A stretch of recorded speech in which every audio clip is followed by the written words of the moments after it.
Hello again all. So I'm going to say right now, if you have not done the video and the practice and you do not understand the refraction basic stuff from before this, you do not want to continue on this video. Make sure you understand that stuff previously from yesterday before you even get here. All right, so on that note, let's review some stuff about refraction. So first, refraction is that bending of light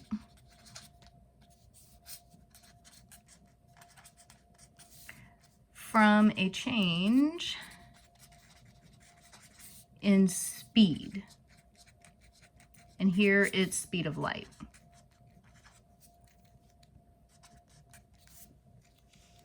So whenever light goes from a less dense to a more dense medium, so from, let's see, less dense to more dense, I can spell, there we go, then we're going to be slowing down. So the speed of light slows.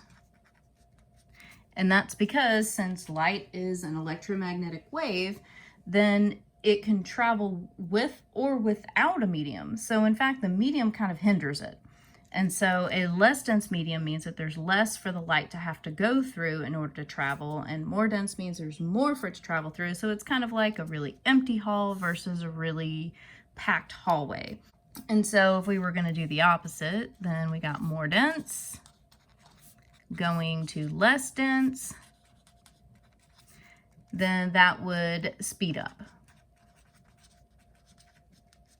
So examples of each of these, less dense to more dense, this would be like air into water or air into plastic or some sort of solid. It could also be water into some sort of solid. This one would be the opposite. And so we'd be going from like a solid to a liquid, or a solid to a gas, or a super dense solid into a less dense solid, but nonetheless, just it wouldn't have as many particles. All right, now the other thing we talked about was about these angles and stuff, because since we're bending means we're going to be looking at a path and then it's shift in a certain direction. Angles are always measured from the normal. And what we said the normal was the line that is perpendicular to the surface. So if I were to draw in, say like, here's my surface, whatever it is. And then if I were to draw in the normal, I would draw it in like this, perpendicular, right angle. And so if this is the surface, then this is the normal. We typically draw this as a dotted line. Let's see, what else can we talk about just as a review? Ooh, let's talk about like maybe that pin lab that I showed you, right? So the demo that I did with the little pins going through the prism. And so if I were to look at that one, then if light is drawn straight down, right? So let me make sure you can actually see this. So let's see, here's my surface. And so this surface is going to be air and the prism, right? And so here's my normal. If the light is going straight down, then that means it's going to be right on the normal. And so what is the angle from the normal? Well, since it's on the normal, then our angle, which it's going to be important to know this symbol, that's our theta, which represents the angle. This is going to be 0 degrees. And then when it goes in, since it's not going at an angle, it's going to just continue perfectly down. And so this angle is also going to be 0 degrees. And that always happens. It doesn't matter what the two mediums are, media, If this is 0, this one will always be 0 every single time. And then the other thing that we saw with our pen demo is, let's say, let's do it at an angle now, right? So here is our surface again. Here's our normal. And so we got air and we got a prism. So our next one we did besides that 0 is we did a very small angle, a little small deflection here. And what we saw was this one had a small bend. Now, if instead I were to get a larger angle like this, so see how that's a larger deflection? Then the bend will also have a larger angle. And so here, as the angle in the air increases, that deflection angle also increases. So as angle increases, this angle increases. This is if we use the same two materials, so air and the prism, and we change the angle. What happens if we keep the same angle and change the materials? All right, I really like this one. So here we go. All right, so this is going to be another demo. Of course, this would have been a lab in the classroom as well, but sadly, that is not meant to be. I have right here an outline for a box, and you'll notice that I have air and water, and then look there, the same prism. So air into the prism. And what you should notice is that these angles look very, very similar, right? In fact, if I were to take my protractor and measure them from the normal, you should see that it hits at 45 degrees. So this angle is 45 degrees. Can you guess what this one is?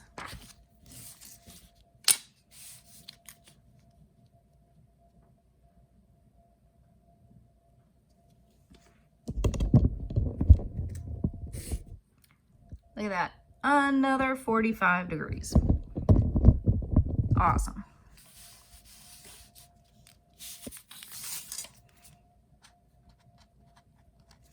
So what I'm going to be doing in this demo is using the same angle, 45 degrees, and now changing the medium that it's bending in. So for this lab, I'm going to hit the lights. Let me put my little water container here. And then put my prism here.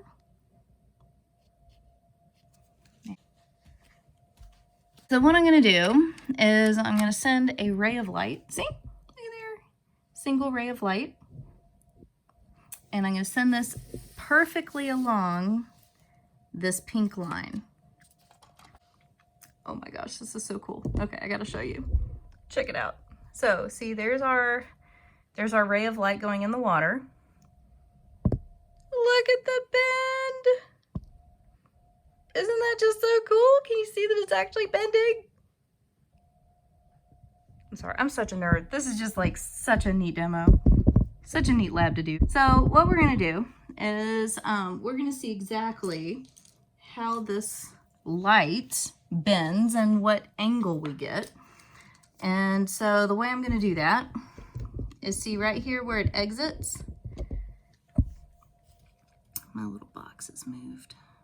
There we go. I'm going to put a dot down here at the bottom. There we go.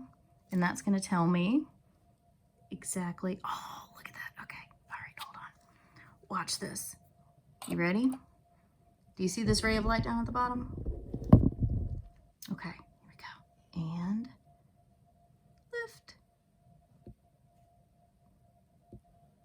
Do you see it bounce? The reason why it does that is because it's bending. Whenever the box is lifted, it's just a straight line. But then whenever I put the box back down, check it out. It shifts it downward because it's bending when it goes through the water. All right, there we go.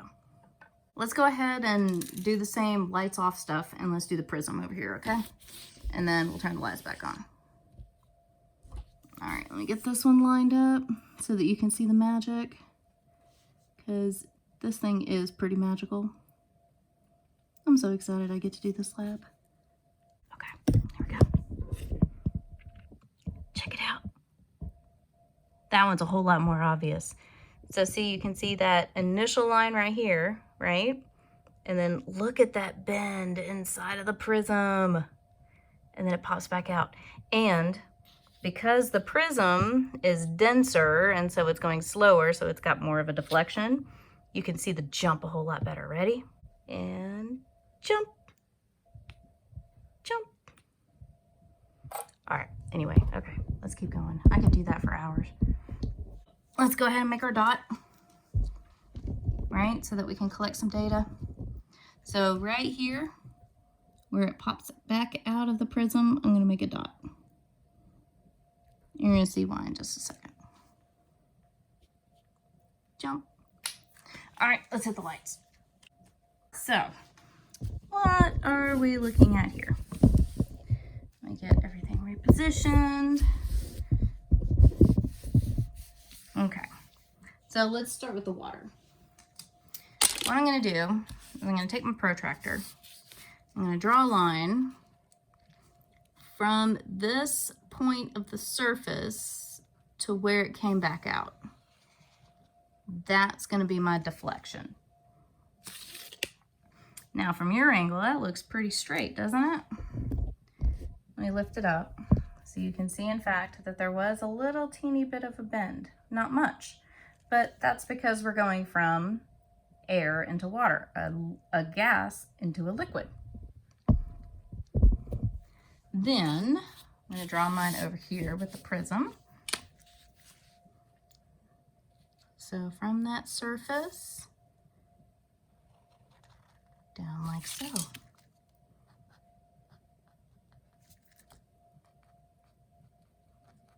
There we go. And even there at that angle, you can tell that it's bending, but then if I bring this up here, check it out. It's a good little bend. Now, why are we doing all this? Well, I mean, first of all, we can tell just from the pictures here, right? That because we're going from air into water, right? Then this one, because it's a liquid, has less deflection or less bending. How about that? We'll call it bending. So less bending. And then over here, going from air into prism, where the prism is a solid, we have more bending. So that'll become important whenever we start doing our trends. Anyway, let's go ahead and measure this stuff, right? Okay, let me measure my angle. Let's see, this one looks like 32. All right, so this one is 32 degrees. We expect it to be smaller, right? Because a smaller speed should have a smaller angle. We talked about that with index of refraction. And so that means over here with our prism, we're gonna expect an even smaller angle. So let's see if we get that.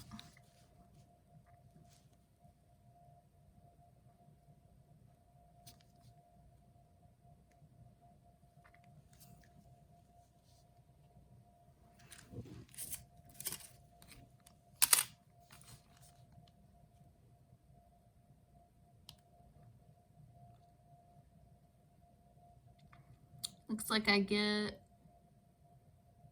right at 30.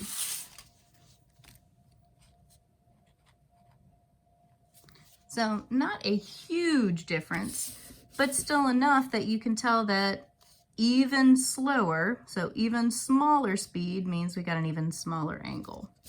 So we knew this was going to happen. We knew that we were going to get smaller angles in the water than in the air because there's a change in speed, and we know that this one is slower. Then we knew that the prism should have an even smaller angle than the air, right? And then in the water, because we knew that this is a solid, which means solids are even slower for light than a liquid than for a gas. So this is what Snell's law tells us. We'll come back to that in just a second. All right, so what does Snell's law actually tell us? It tells us how much light bends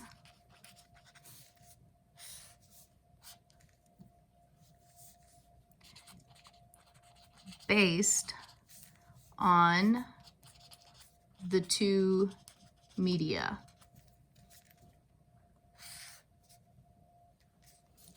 It's a balance, right? It's a balance between this bending, which is the angles, and this medium, and the two mediums, whatever you want to say. Let's talk about this law is an equation. Yay, another equation. Woohoo! So we know that air is going to relate to the water.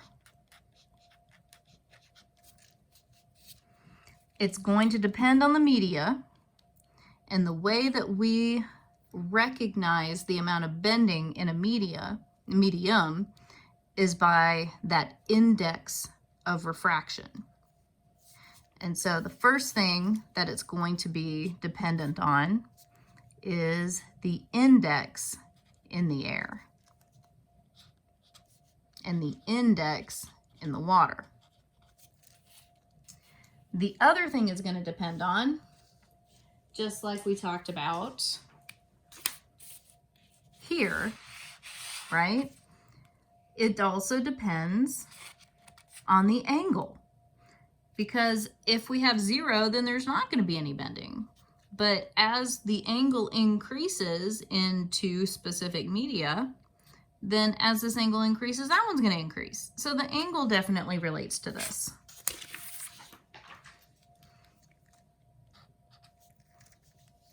And so I'm going to just write angle. And that symbol for an angle is a theta.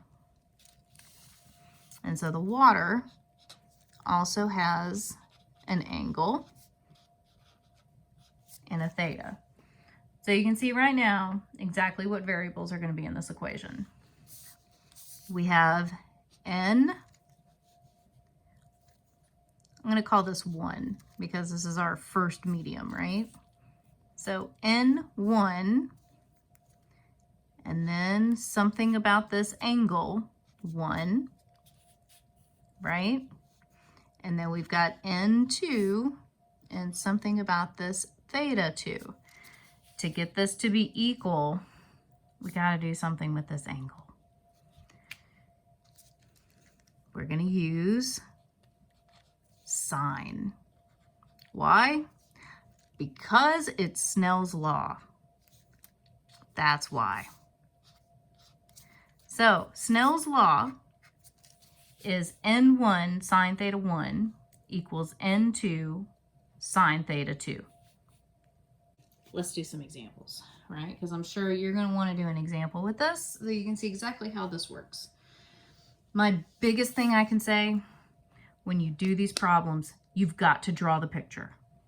You've got to draw the picture. You've got to label stuff, because you're not going to be able to just start with some word problem and just magically get an answer. Okay? So here we go. Actually, let me do a different color. So example 1. This example is going to relate completely back to that demo that I did with that ray of light, right? So look, air into water. If the light hits the water in an angle of 45 degrees, isn't that amazing? Look, 45 degrees. Then what is the angle of refraction? Well, I measured it at 32. What we're going to do is we're going to use this new equation that I just talked about, Snell's law, and hopefully our answer ends up being close to 32. Now, I've been using 1s and 2s. You will also see this in terms of incident and refraction. So I'm going to go back to my picture here and kind of do a couple of labeling things, okay? So wherever you start in, so I'm going to put here, start in, or your initial material is called the incident.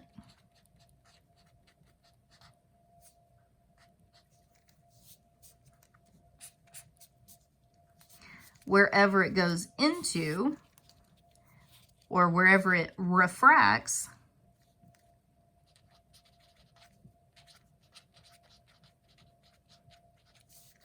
is called the, let's see, incident, yep, is called the refraction.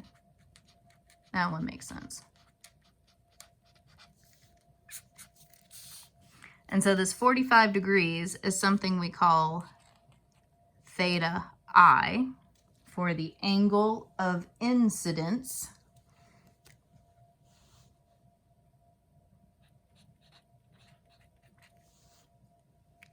And then this 32 we call theta R for the angle of refraction.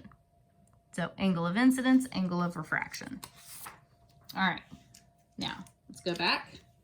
Here we go. I always start with a picture. Here's my surface. I've got air, and I always put my index of refraction here. So 1.00, and then water, an N of 1.33. Then we've got our normal.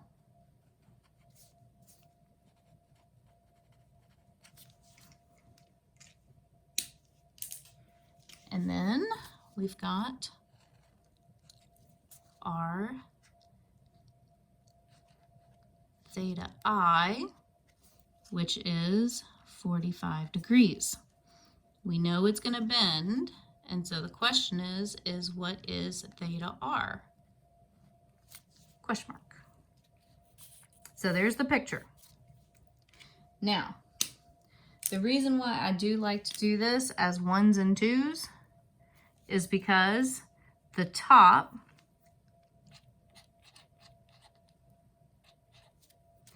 equals the bottom. So if it's on the top, it's going to be on the left side of the equation. If it's on the bottom, it's going to be on the right side of the equation. That's how I do it with 1s and 2s. The top, we have N, and we have the angle. So let's plug those in. So N1 sine theta 1 equals N2 sine theta 2. So 1 is going to be the top, which is 1.00 sine of 45 degrees equals the bottom, which what we know is the 1.33. And, oh, we're looking for that. So sine theta 2. So there's our setup. The top equals the bottom.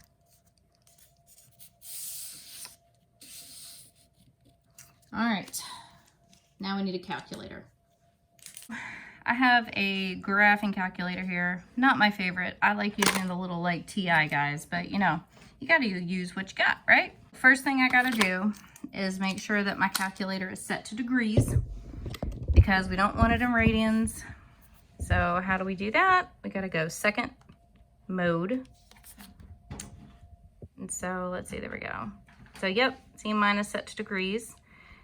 If instead the little black box was on radians, then you would need to scroll over to the right and hit enter. That way it would be on degrees. All right, let's see, exit. So what we need to type in is this whole 1.00 sine of 45.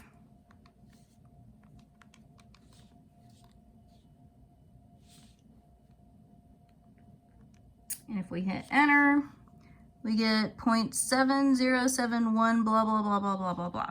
All right, so I'm just going to round that. Not too much. 7071. I think that should be fine. All right, and then over here, I still have this 1.33, and I have this whole sine theta 2. Divide by this 1.33, right? So 1.33, and that cancels this out. So all I'm gonna do is take my 0.707 and divide by 1.33, and then we get 0.531, blah, blah, blah, blah, blah.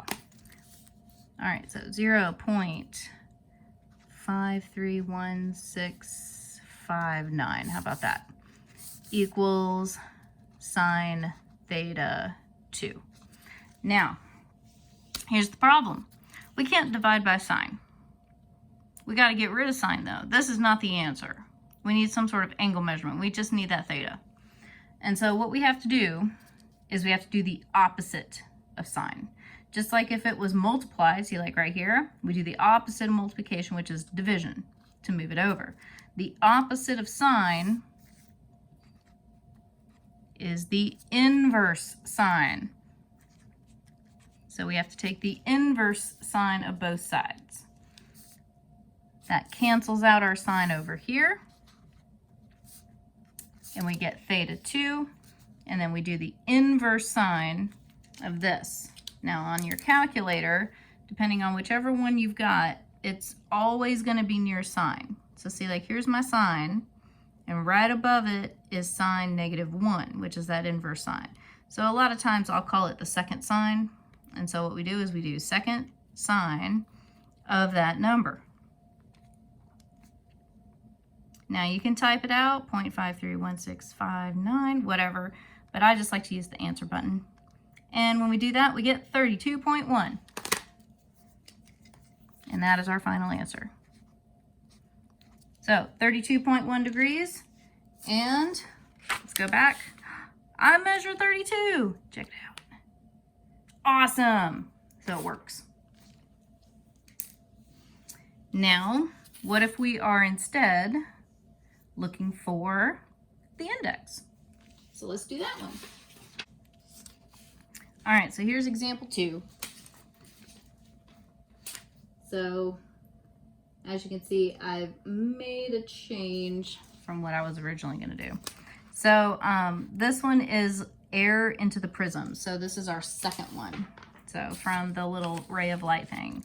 So here, I'm assuming I don't know the index of refraction of a prism, but what I do have is I've got air at 45 degrees and I've got the prism at 30 degrees.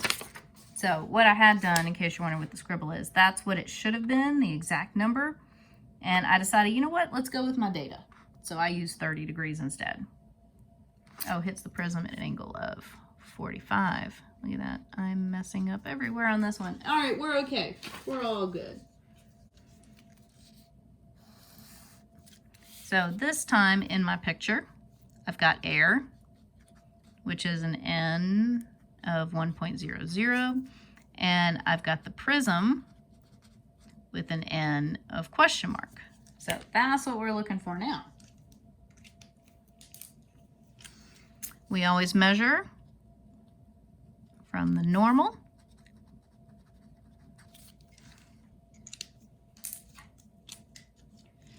And we know our two angles this time. So here's 45 degrees. That is my theta I. That is where it is initially. And then I have my angle here of 30 degrees, which is my theta R, my angle of refraction. So now we've got the top equals the bottom. And so let's do our equation. N1 sine theta 1 equals N2 sine theta 2. So top equals bottom. On the top, we have N and we have the angle. So we'll write that again. So 1.00 sine of 45 degrees equals N2. Let's see, on the bottom, we don't know the N, but we do know the angle. So N2 sine of 30 degrees. Okay, so what we're going to notice here is now we've got the two angle measurements. So the first thing I'm going to do is I'm actually going to go ahead and solve for that part. So 1 sine 45, we did in example 1. We know that that is going to be 0.7075. Sorry, 71. Over here, we have N2, and let's find sine of 30. So in our calculator, we're going to do sine of 30 degrees. It happens to be a perfect number of 0.5, but if it was a little bit bigger, or not bigger, but a number of more digits, then, we'd keep writing digits. But this one we don't have to round in anyway because it's just 0.5. Kind of convenient. So now, what should I do? Well, I get N2 by itself. We're just going to divide by 0.5. And so I've got 0.7071 divided by 0.5. 1.4142. So 1.41.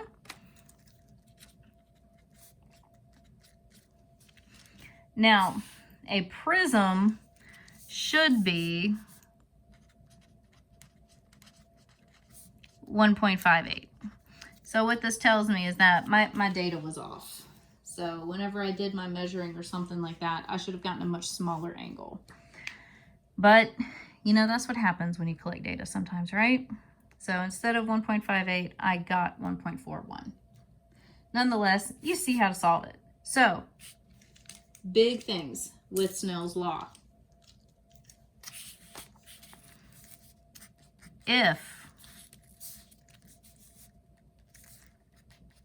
you're solving for the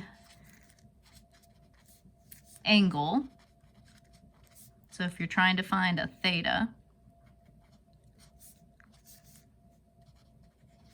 use inverse sine.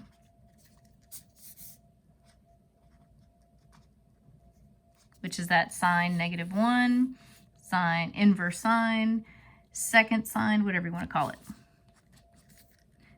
If solving for the index,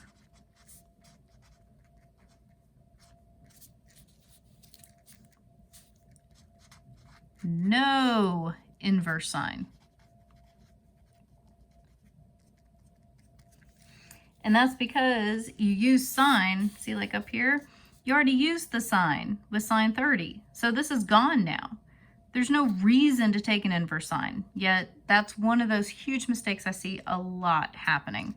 So nonetheless, no inverse sine. All right, so why don't we do some quick conclusions, okay? Here we go. conclusions about Snell's law. Less dense. If it's a less dense medium, then it's going to have a faster speed. If it goes faster, it's going to be closer to a vacuum, which means it's going to have a smaller index.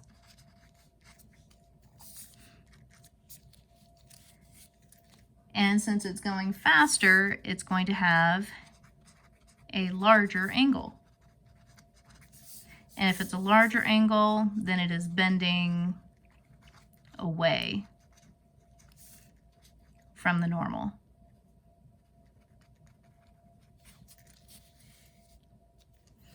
If it's more dense, it's going to be all the opposites. It's going to be a slower speed. If it's slower, it's going to be further away from a vacuum, which means it's going to have a larger index. And if it's slower, then that means it's going to have a smaller angle. And we call that bending towards the normal. And the other big thing is always make sure your calculator is set to degrees. So standard calculators and even standard Casios, make sure that there's some sort of DEG or D instead of R, something that represents degrees. Hopefully that wasn't too intense.